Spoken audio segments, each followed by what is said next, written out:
वाल्मीकि रामायण के प्रथम सर्ग अर्थात बालकांड के 27 पद्यों का हमने अध्ययन कर लिया है।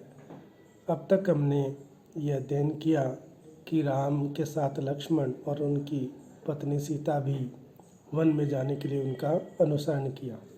आगे 28वें पद्य में उनके साथ जो नगरवासी थे वो भी कुछ दूर तक उनका अनुसरण किया और फिर वो आगे जाकर के अपने मित्र राम जो है वो निषादाधिपति निषादराज गुह से मिले और वहाँ तक सुमंत्र ने उनको छोड़ा। ये कथा है। पौरैर अनुगतो दूरम पित्रा दशरथेन च श्रृंगवेर पूरे सूतम गंगाम कूले विसर्जत गुहम आसाद्य धर्मात्मा निषादाधिपतिम प्रियम। तो इसमें कहते हैं कि जब वो अयोध्या से निकलने के बाद राम का निषाद राज जो उनका मित्र था गुह उनसे मिलना का वर्णन है।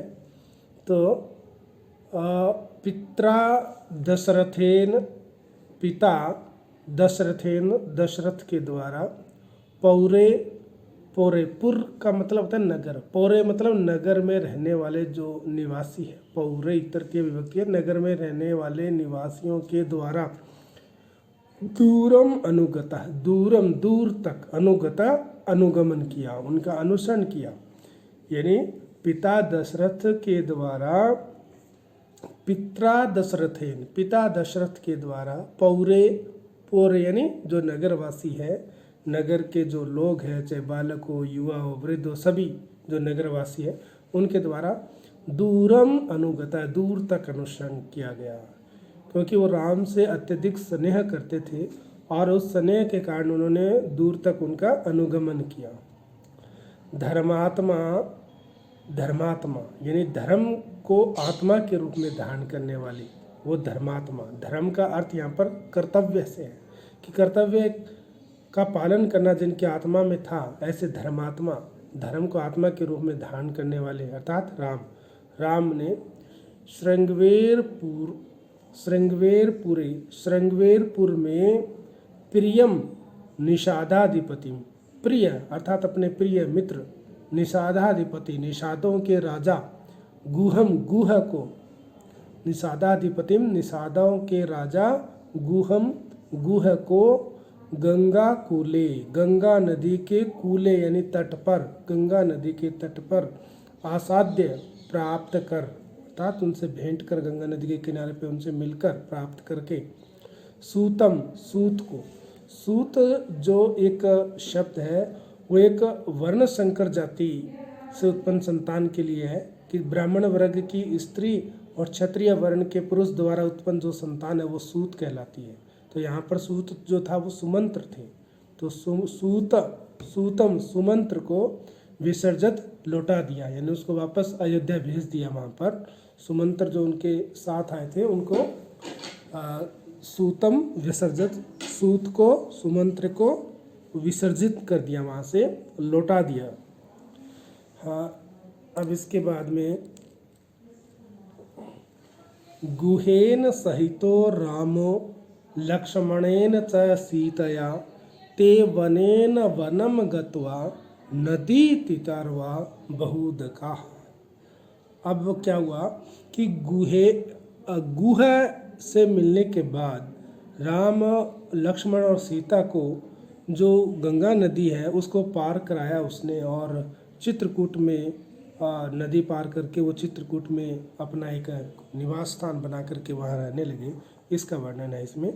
तो गुहेन सहितो, गुहेन गुह जो निषाद अधिपति, जो निषाद राज गुह था, उस गुहेन, उस गुह के द्वारा लक्ष्मणेन सीतया च, लक्ष्मण सीतया च और सीता के साथ, लक्ष्मण और सीता के साथ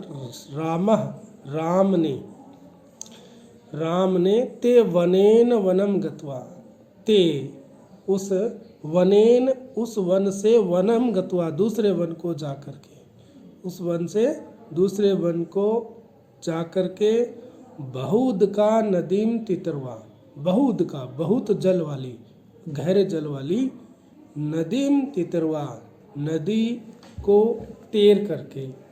अब ये इसका आधा अर्थ 31वें के साथ जुड़ा हुआ है। नदी को तैर करके, पार करके, नदी को पार कर भरद्वाजस्य चित्रकूटम अनुप्राप्य भरद्वाजस्य शासनात् रम्यम आवास्थम कृत्वा रममाणा वनेतरयः देव गंधर्व संकासा तत्र ते न्यवसन सुखम।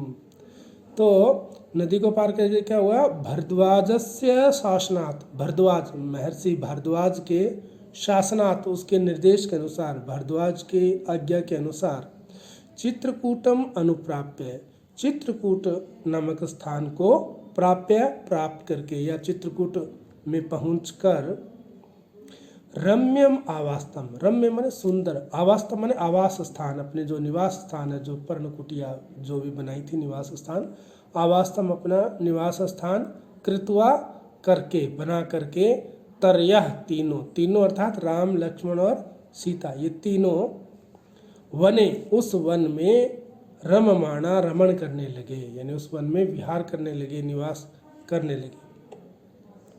और ते, वे तीनों, तत्र वहाँ, अर्थात वहाँ चित्रकूट में, देव गंधर्व शंकासा, देव गंधर्व देवताओं तथा गंधर्वों के संकासा यानी समान, सुखम सुखपूर्वक, निवसन निवास करने लगे।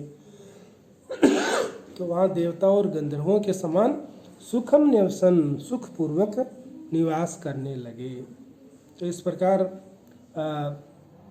अयोध्या से निकल करके और निषाद राज की सहायता से गंगा नदी को पार करके चित्रकूट में पहुंचकर और भरद्वाज ऋषि की आज्ञा से वहाँ पर अपना निवास स्थान बना करके और वहाँ देव गंधर्वा सकाशा, देवता और गंधर्वों के समान, ते वे तीनों निवसन सुखम, सुखपूर्वक निवास करने लगे, आनंदित होकर निवास करने लगे।